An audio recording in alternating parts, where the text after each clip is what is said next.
Good day. Welcome to the Cory Morgan Show. As you can see, it's the same show, but we've got a new background. We have a view of the newsroom live behind me. We can see Jen back there. I've started that pool on X for one of you guys, try to make your bets on when eventually somebody does something untoward in the background so we can have fun with it. But it certainly keeps everybody on their guard in the newsroom, gives something different to look at than that cityscape we used to have. But the subject matter is going to be the same. Still covering these issues, ranting about things, and having interesting guests. And today's no exception. I got Professor Sylvain Charlebois coming on in a little while. You might know him as the food professor. He's great on talking about things like supply management and just academia in general, because there's been some serious issues within that. As well, of course, I'll be covering some news things, getting the updates and all of that good stuff. Let's get on to who's paying the bills, though, to a degree, and that's New World Precious Metals. They're based right here in Alberta. Years of inflationary money printing and rising debt have decimated the average Canadian savings. Gold and silver are the only currencies that have held their value for thousands of years. Last year saw a 30% gain in precious metals. New World Precious Metals offers unique platforms to help protect and grow your hard-earned wealth with gold and silver. Check them out, guys.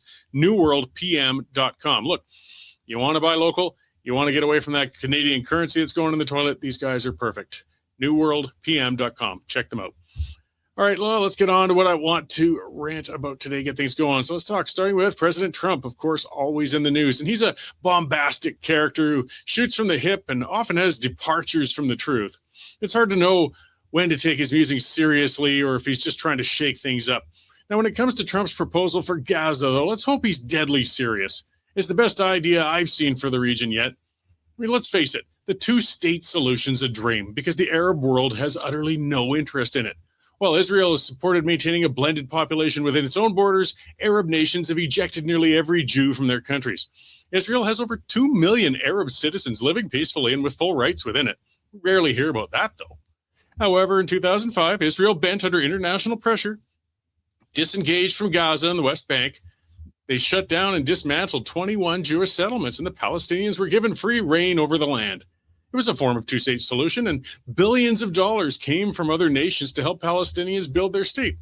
So what did the Palestinians do? Well, as soon as they had control over the territories, they put the terrorist organization Hamas in charge of the government in Gaza and empowered the terrorists of Hezbollah in the West Bank. Instead of developing an economy and improving the standard of living for their people, they dug hundreds of miles of terror tunnels to attack Israel. Rather than expand infrastructure for their people, they dug out water pipes and converted them into rockets to fire into Israel. The Arab world has no interest in a two-state solution. They want to wipe out every Jew in Israel and won't settle for anything less. Listen to them when they tell you. It's not like they make a secret of it, guys. They pour funds into terrorist groups attacking Israel and chanting from the river to the sea. There can't be any negotiation with them, especially when the only, demand is the annihilation of every Jew in the Middle East. Yet world organizations expect Israel to negotiate with them. With years of fundraising, digging, and planning, the Palestinian people set off their revolution in October 2023 by raiding a music festival in peaceful kibbutzes. They went on an orgy of torture, destruction, rape, and murder. As they slaughtered over 1,200 people, they took hundreds of hostages who they tortured, raped, and often killed, and have only released them on occasion when backed against the wall. They were given the world on the platter, with funding and access to one of the most beautiful coastlines on Earth, and rather than embracing it, they devolved into subhuman savagery and expanded their culture of mindless hate. They break every peace deal, and yet again have broken another agreement to release hostages. Palestinians have given up the right to the land bordering on Israel. It's time they migrated to the Arab nations who funded their way by proxy. They want to live in a Jew-free world. Egypt and Jordan can offer that to them. Their values of beating women and murdering gay people will be better accepted in those places anyways. There's never been a country of Palestine, so let's quit pretending the world owes them one. Palestinians will fit in as well in Egypt or Jordan as they will anywhere else, that's for sure. It's rather telling how mortified actually Egyptians and Jordanians are at the prospect of an influx of Gazans within their midst. They know they created a monster and they don't want to have to live with it. Gaza provides a perfect buffer for Israel, and having a third party like the USA in charge of it, it's a good mediator. The Strip could begin to meet its potential. With rebuilding focused on housing, hospitals, schools, businesses, the region could prosper, not to mention some nice casinos. That's only going to happen under a third-party oversight. We know the Palestinians will just try and turn the zone into another terrorism launch pad if given a chance. Let a Trump Tower rise on the coast. Clean those beaches and build some resorts. Golf courses are prettier to look at than rocket batteries. The area is a little more than rubble right now anyways, and that's purely due to the intransigence of Gazans when it came to releasing the hostages. Israel wasn't going to stop until every single citizen was accounted for, and they shouldn't. Displaced Palestinians, well, they would be welcome to pursue working opportunities back in Gaza if they could prove they want to set aside their hate and actually try to live peacefully. Any evidence of terrorist activity or planning would be dealt with harshly. Quit pretending the Gazan people weren't supportive of the atrocities on October 7th and the attacks launched on Israel since. Hamas couldn't hide hundreds of hostages for over a year without participation from the public. They couldn't have planned for and launched an assault on Israel like that without a complicit population. They made their bed. Some time wandering in the desert would do the Gazan people some good. Offer them a chance for some introspection and perhaps inspire them to evolve upward into maybe 18th century values. They might even begin to consider women's rights one day. Hey, it served Moses and his bunch well enough. Trump's offering the first feasible solution to the Palestinian issue we've seen in generations. So yeah, on that one, let's hope he plans on following through with it. All right, well, there's my nice simple rant for the day. Let's check in on Dave Naylor and see what else is going on in the news out there. Hey, Dave, how's it going? Well, this is different, isn't it? It is. It is. I can see what my staff's doing. Hey, yeah, see I'm not Sean talking out there. babbling away with Jen. Come on. Yeah. So, looking on Facebook, you found a couple of dead bees at your place, and that makes you happy. It does. It does. Can you explain why? Well, it's been, as we know, awfully cold out. I mean, in Yeah. the Little Prentice Valley, we've been hitting minus 30 in some of the mornings. Dead bees outside of the hive are actually a good sign because it shows they're alive in there. And when the bees die, when things warm up a little bit, they'll take the dead ones out, bring out your dead, toss them out under the snow. So you always worry that you've lost your hives over winter. And when I go out and see a couple of dead ones laying there, I know that they're still kicking in there. So my chances of having my hives make it through the winter look better. Nice. So there is a chance at some spring honey. Yeah, once we get into the flow in May or so, I might get a little bit of an early harvest if both those hives kick out well this year. Awesome. Yeah. Well, another busy day in the news. We're leading off with a big story, Cory, big story about the Big Mac. Donald Trump's favorite meal could go up in price because everything about the Big Mac is dependent on potash to grow the wheat, to make the buns, So if there's a tariff on potash, which they haven't announced yet, then that's going to result in the bigger price of a Big Mac, which I'm sure Donald can afford it, but others may go away. Lots of stuff from Trudeau today as he continues his farewell jaunt through European capitals. He talked about reaffirming his commitment to NORAD and NATO, but didn't explain how we were going to get to the 2% figure.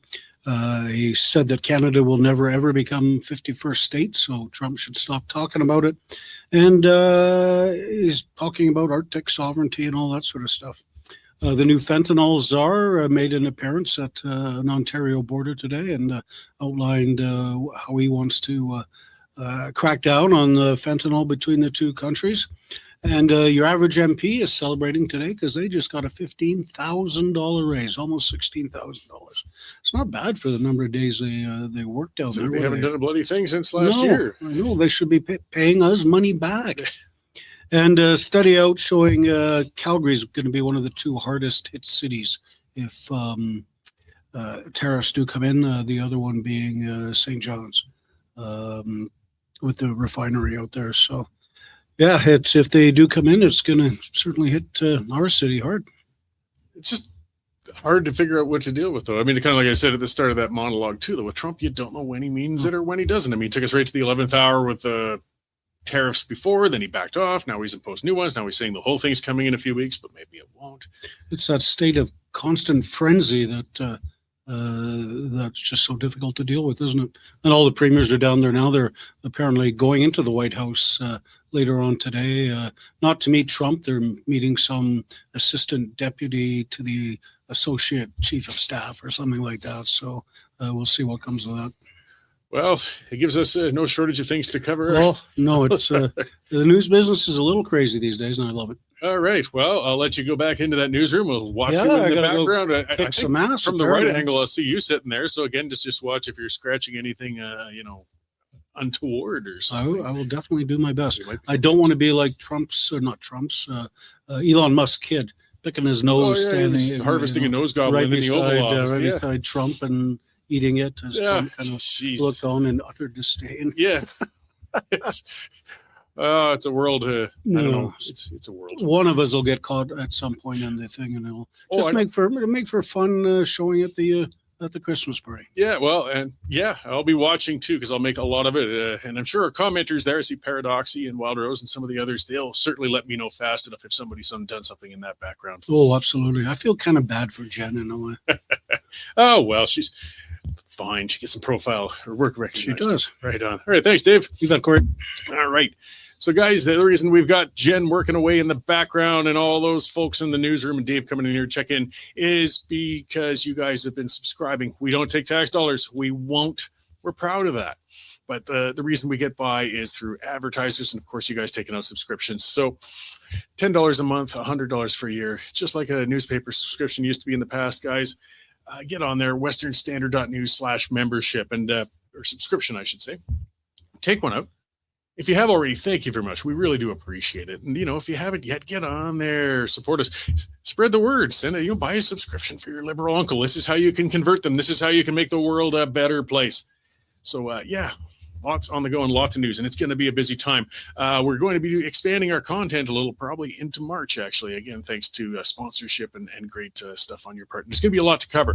I mean, what a year we're in. I mean, I've never seen anything like this. We've got, of course, the return of President Trump. Yeah, nobody missed that. But he's hit the ground running more, I don't know how to put it, haywire, inconsistent, just being Trump, a bull in a china shop. And in this last month, he's done more through those executive orders than your average president does in an entire term. And we've still got 3 9/10 of his term left ahead of him. Who knows what's going to happen? And Canada's reactions. And it's tough. It is tough. I like seeing the status quo stirred up. I like seeing somebody come in and shake things up a bit. But at the same time, is there a plan, though? You still got to have an end in mind. I mean, is he just doing it for the sake of doing it? Tariffs are terrible policy. I've seen a lot of discussion on that back and forth, and they're not good, guys. They're clumsy tools for trying to make economic change. They tend to hurt yourself more than others. And most economists typically don't think highly of tariffs as a way to help your own economy. But they can certainly be used as a tool to, I guess, knock other nations into submission. And that seems to be more the intent on what Donald Trump's doing right now. But how else is it going to serve him? Aluminum tariffs, steel tariffs. Okay, great. But who pays that? Well, it's going to be the American consumers because the price just comes on to them, and it might slow sales within Canada. So yes, that hurts Canadian producers. So again, where's the winner? Who's the winner in all of this? It's just difficult to watch. So you can be somewhat supportive and not supportive at the same time. Canada doesn't know how to deal with them. At the same time, we're stuck in this period of stasis when we've got an outgoing prime minister. It looks like a coronation for Carney, but who knows? A parliament that's prorogued. Then we might go into a general election. I don't know. The rumors are starting to come hot and heavy that Jagmeet Singh's probably going to be cutting a deal to extend the new leader of the Liberals some time. Might be all the way into fall. If we don't have, and I mean, certainly I have my preferences, but if we don't have a prime minister with a solid mandate in this time right now, somebody who's going to be there for some years, it's going to be hard to make lasting deals with President Trump or anybody else for that matter. We've really got to get our affairs in order. There's never a good time to have a parliament in such flux and chaos as we do right now, but now is worse than a whole heck of a lot of the other times for it. There's no getting around that. All right. Well, speaking on some of those issues, and he's been fantastic and prolific online. I've seen him all over my television screen lately as well, is Dr. Sylvain Charlebois. He's also known as the food professor. He's been on before, and boy, he likes to cut through the BS. So I really appreciate you joining us today to talk for a little while, Sylvain. Yeah, absolutely, Cory. Thank you for inviting me again. I know we've been trying to get a date together to speak about all of these issues, but now here we are together finally. Yes, I've got you. I do want to, because it seems supply management's kind of hitting things, and it's always been kind of a pet issue for both of us. But I want to talk about that a little later. The first reason I wanted to bring you on, though, it's kind of fallen by the wayside, but we can't forget we have a carbon tax, and it does impact consumer prices. And what I want to talk about is some of the inconsistency among academia, and you've been at least open in questioning some of the other interpretations of it. Has the carbon tax impacted food prices or not? We don't know. I mean, we can't really correlate the policy with retail prices because, as you know, Cory, a lot of things can impact retail prices. And this is the one thing that many economists, and a lot of them in Alberta, where you are, they don't seem to understand how distribution actually works. Distribution economics are complicated, and a policy like the carbon tax will compound throughout the supply chain and will eventually impact consumers, whether there is a consumer carbon tax or not, by the way. And this is the one thing that we're hearing more from Liberal candidates these days.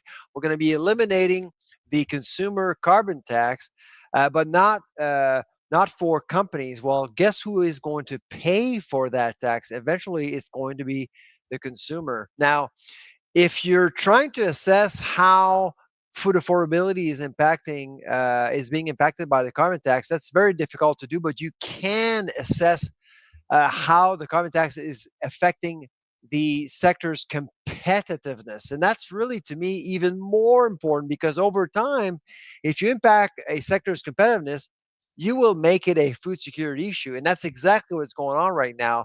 Wholesale prices are actually pretty stable in the US, food wholesale prices, but in Canada since 2019, since implementing the carbon tax, it's gone up 40% more than in the US. So if you're a Loblaw or Sobeys or a Costco or Walmart Canada, well, if you have a choice between going to the US where things are cheaper and more affordable versus Canada where things are more expensive, and especially right now when people are looking for Canada at the grocery store, well, it's more tempting to actually go south.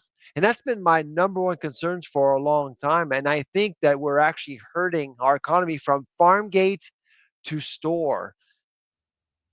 Yeah, well, and we need those discussions. So, I mean, I don't want to get too leading on things, and we hope to get things productive. But I mean, some of the issue we've got too is sometimes we've got economists and others who are kind of beholden due to getting funding through government sources, and it may or may not impact some of their conclusions sometimes for the same reason that I talk about how we're proud not to take government funding as a media outlet.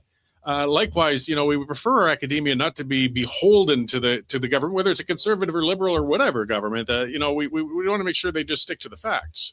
Absolutely, and I have to outline one case with Trevor Toome out of the University of Calgary. He's been publishing papers with Jennifer Winter, his wife, by the way, and Jennifer Winter, for people who may not know, she's a special advisor to Minister Stephen Guilbeault in Ottawa, the Minister of Environment. And so, and some of the papers that they were actually publishing were funded by ECCC on top of it all. So, and I think it's important, regardless of what the papers are telling us, I think it's important for people to understand here the potential conflict of interest or perceived conflict of interest. It's super important to understand that everything is intertwined. And you got other scholars also being funded by ECCC, and they often don't disclose and they're not clear in terms of what they're doing. They're all working together to support one narrative. Science is not about supporting one narrative. It's about understanding. And over the last 8-9 years, we've seen Ottawa just supporting one narrative with millions and millions of dollars. But the worst case to me has been the one of Trevor Toome and Jennifer Winter. Yeah, and it's frustrating to watch. I mean, as the public, on the ground, we're relying on people like you and Mr. Toome and others to hopefully, filter this information to us so we can understand these bigger issues. And by the way, Trevor Toome is a good economist. It's just every time he goes into food, his work is questionable. I would, if I were Trevor, I would stick to what I'm good at, and that's certainly not food.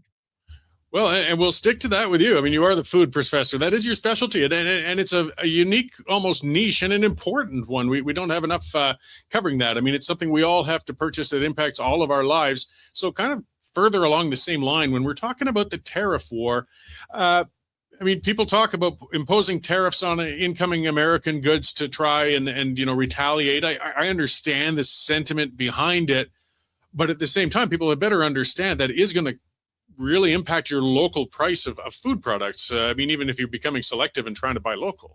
Oh, absolutely. So it's important for people to have choice and affordable choice, but it's also, I think, important to perhaps offer industry the carrot approach. I've always believed that carbon markets are an opportunity for the agriculture sector to do better. We are in Canada. We got land. We got resources. We can do better. It's just right now we have a regime in Ottawa treating carbon as a stick and only a stick. And I don't think that farmers deserve that. I don't think that food manufacturers deserve that as well. We've never been strategic, and we've never actually had a conversation about that. And frankly, because we know that some provinces, some regions do prefer certain models around the environment. And, there's a lot of talk about interprovincial barriers these days. And certainly that to me, environmental stewardship is another one. It's invisible, but I think all regions have a different approach to environmental stewardship. Where you are, carbon capture is a big deal, and I think there's a lot of opportunities for carbon capture. But central Canada, they don't value carbon capture. All they value is the stick, and that's unfortunate. Well, and I guess I'll segue into, we're talking about regional disparity and interprovincial trade. And boy, you really poked the hornet's nest, but I'm sure you knew you would when you went and dared to question Canada's dairy supply management. Oh my God. On a Quebec broadcast of all places.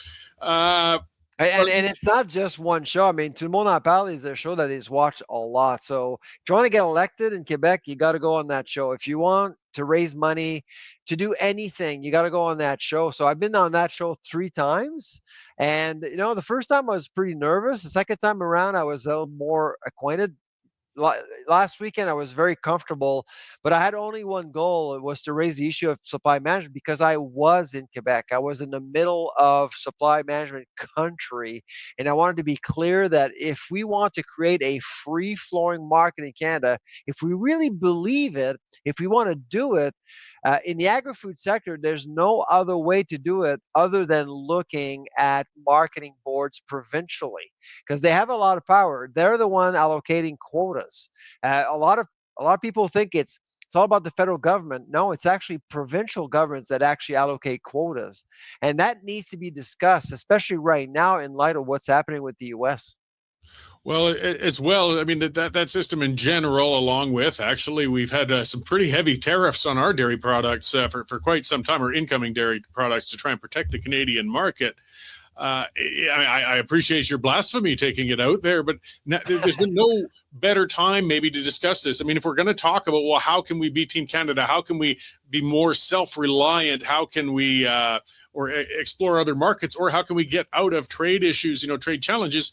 The arrow keeps pointing towards supply management. I mean, are we finally ready as Canadians to just start critically looking at it? Well, I mean, I'll give you one example. Let's say you're in Alberta and you're operating a provincially licensed abattoir or slaughterhouse or manufacturing plant.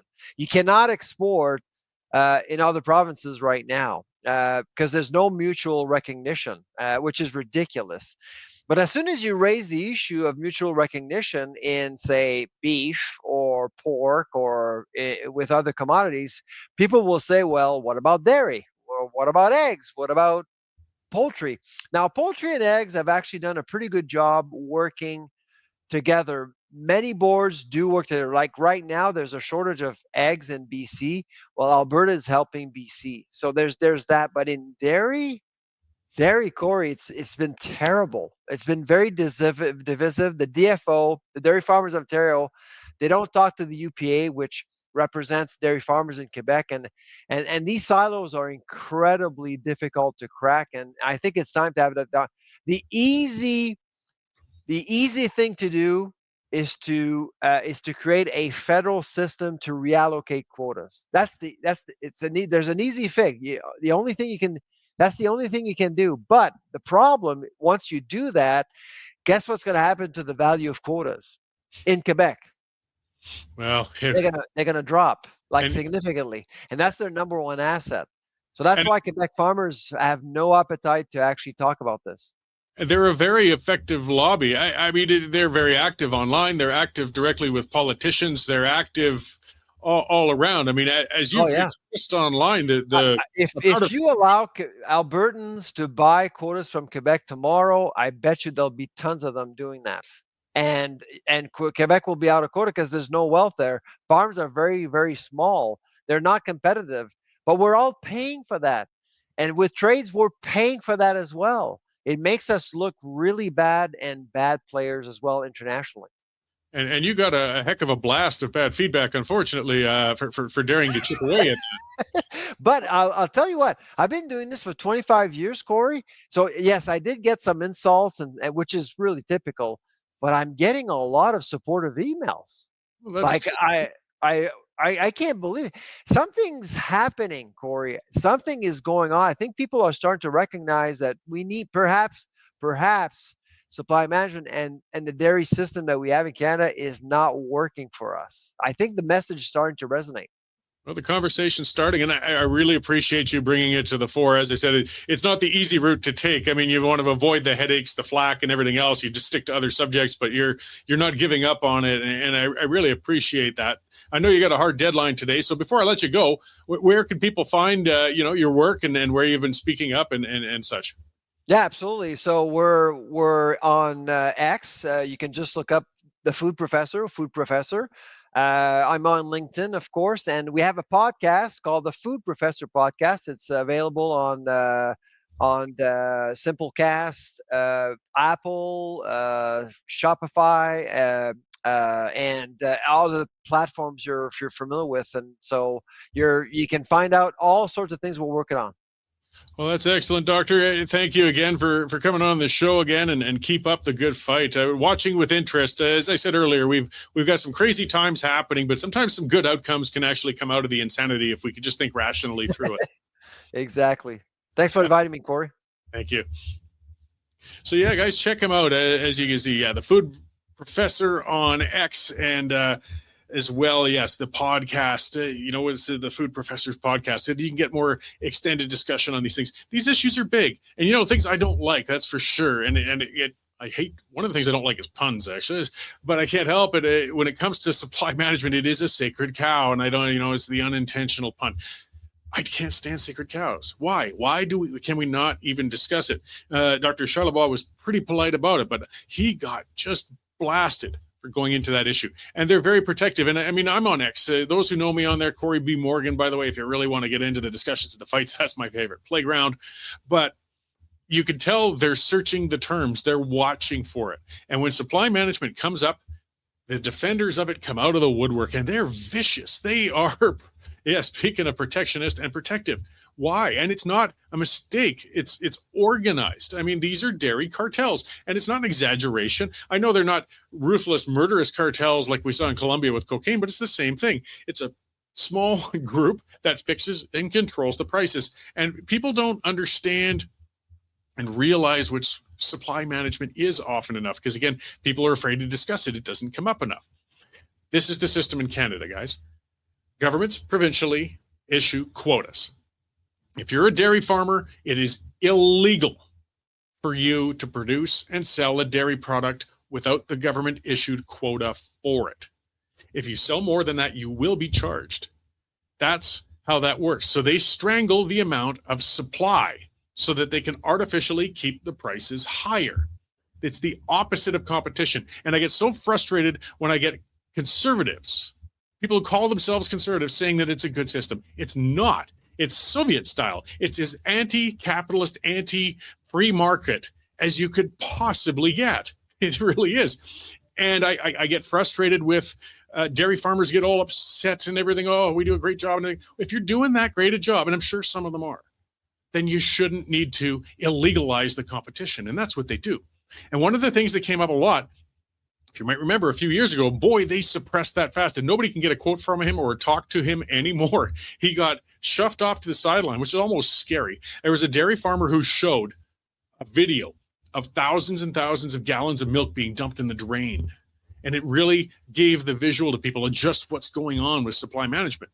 And of course, the supply management loons went nuts, but it was true because you see, again, he'd done a really good job. The cattle were fed well. The milk was flowing, but the problem was it was illegal for him to sell any more than what his quota was. So he had to dump it down the drain. There was nothing else he could do. They can't make cheese with it and put it, sell it somewhere else. You can't give it to a food bank. You can't sell it at a roadside milk stand. You have to dump it in the ditch. Some places might feed it to pigs.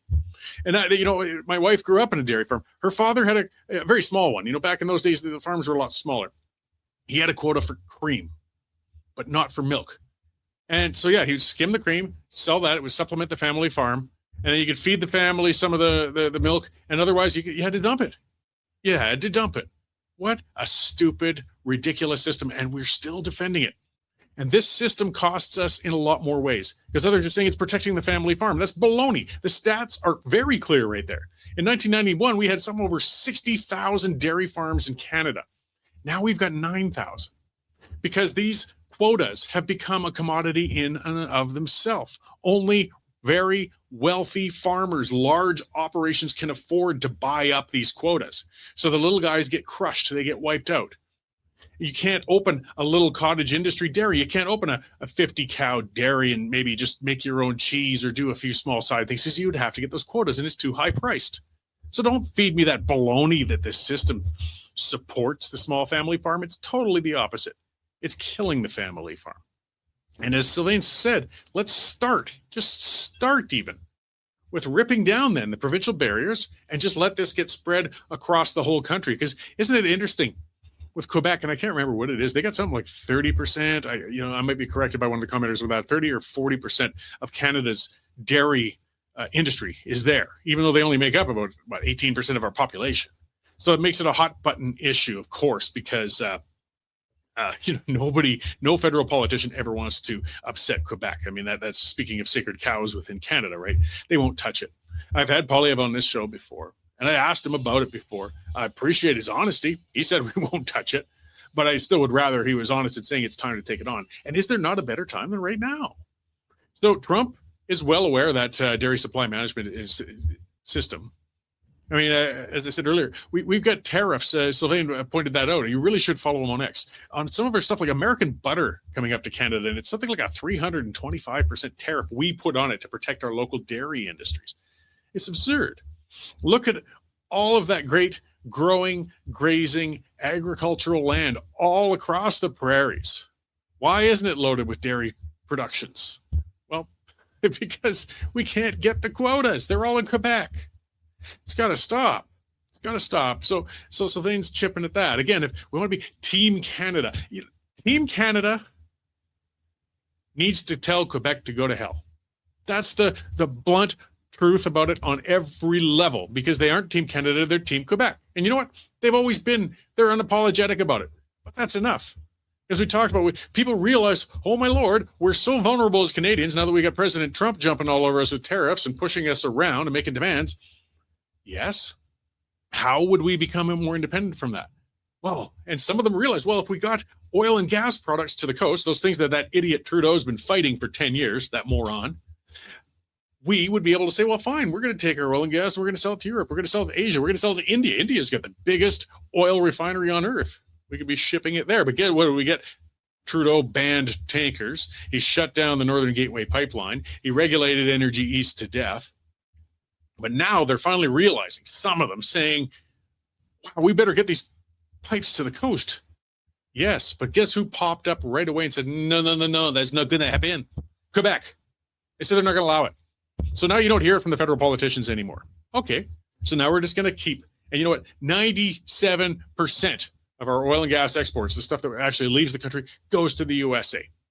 And we get discounted on it because of that. When you only have one customer, you're screwed. It's a huge, huge issue.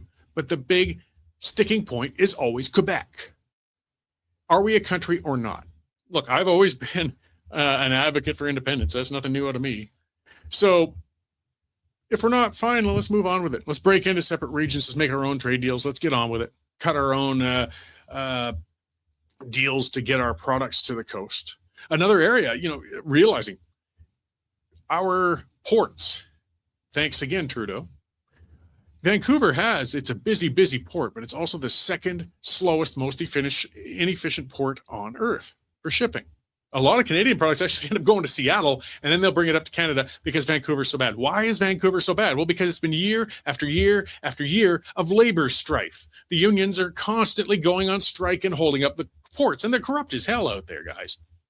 So one of the things they've been fighting against is automation. No, we got to keep those bodies working. So no, we will make it illegal to upgrade. I mean, why don't we just get horses and carriages, you clowns? I mean, the Teamsters would be happy enough to see that, wouldn't they? We've got to take some things on here. If you want to increase our ability to export or import other goods, we've got to take on Quebec, and we got to take on those unions. Why are the unions suddenly so strong? I mean, they've always been strong, but why more so? Because Prime Minister Dingbat cut a deal with Jagmeet Singh where any federally regulated industry, it is now illegal for them to have replacement workers if there's a strike. Well, that just gave all of the power to the unions, all of it. So because of ports, Teamsters, all of that, that's all federally regulated. So when those clowns go on strike, and they're constantly going on strike, the port authorities are screwed. They can't, they are immediately shut down. You can't even get somebody to unload a container until this thing is over. That's ridiculous. It's putting all of the power on one side.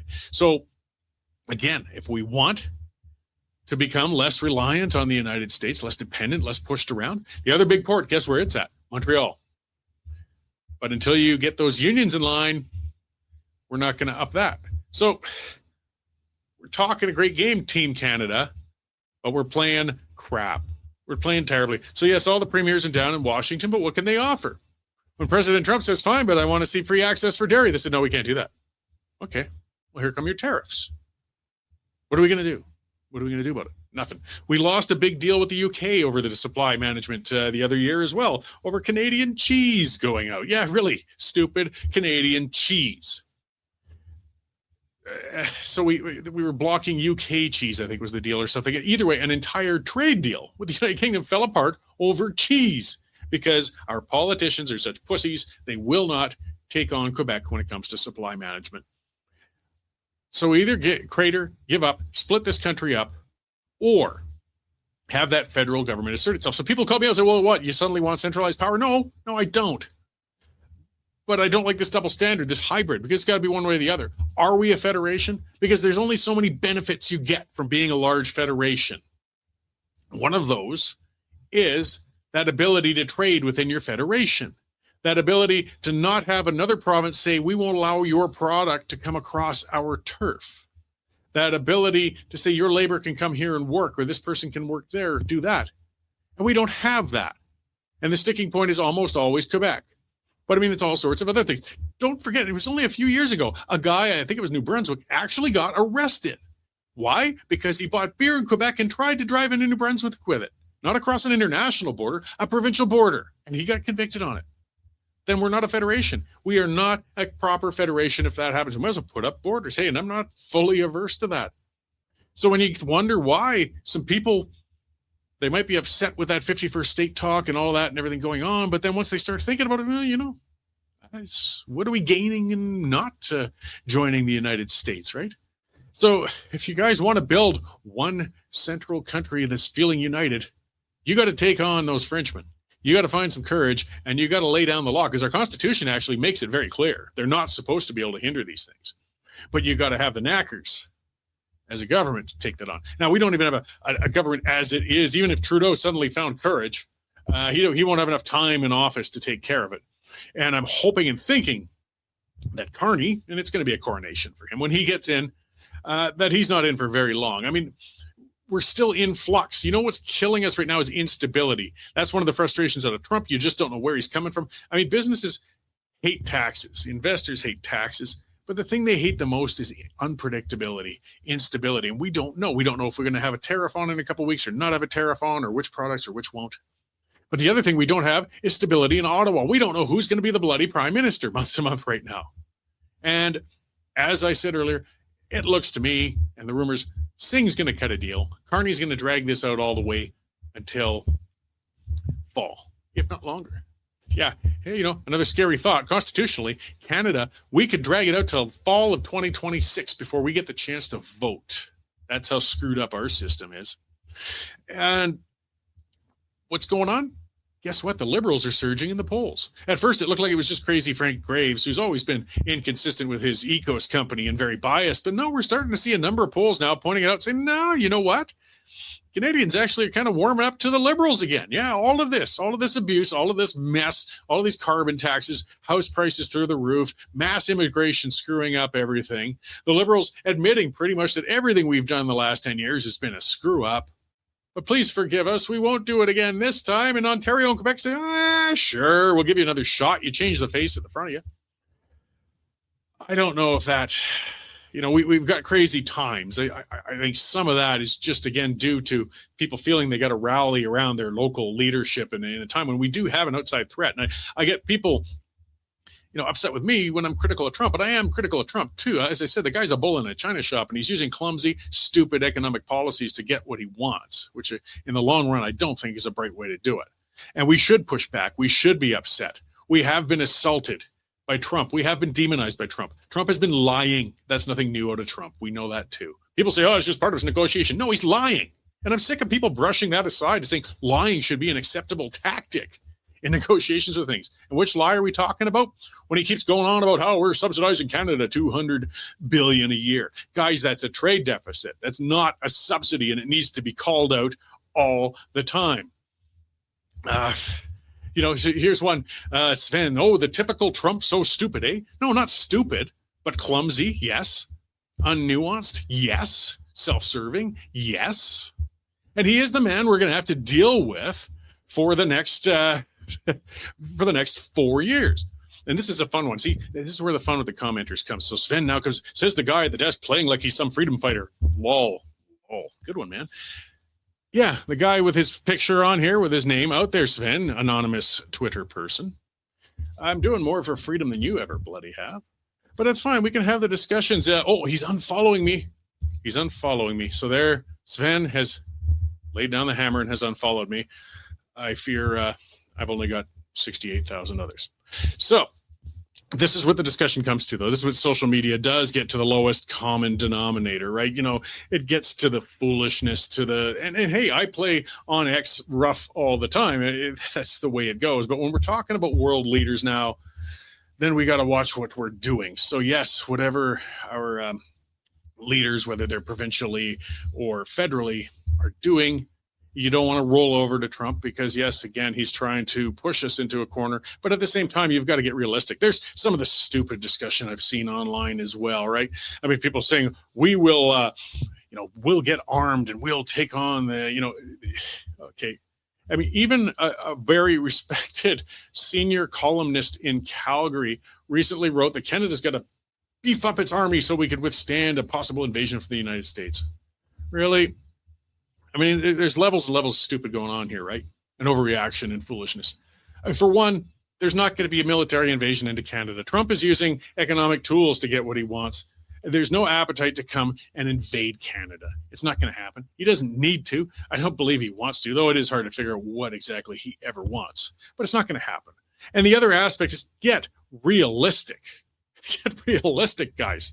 We might have some great people within our forces, but our forces are piddly. They're next to nothing. They're dysfunctional. They're outdated. And even if it was a good, well-tuned armed forces we had here, it would just be so microscopically small, we would be walked over within days. I listened to Warren Kinsella, a commentator online, a former Liberal advisor, and there's some of the funniness out of it because he was putting out the poll online. Would you be willing to take up arms and fight to the death to defend Canada? Nice jingoism, Warren.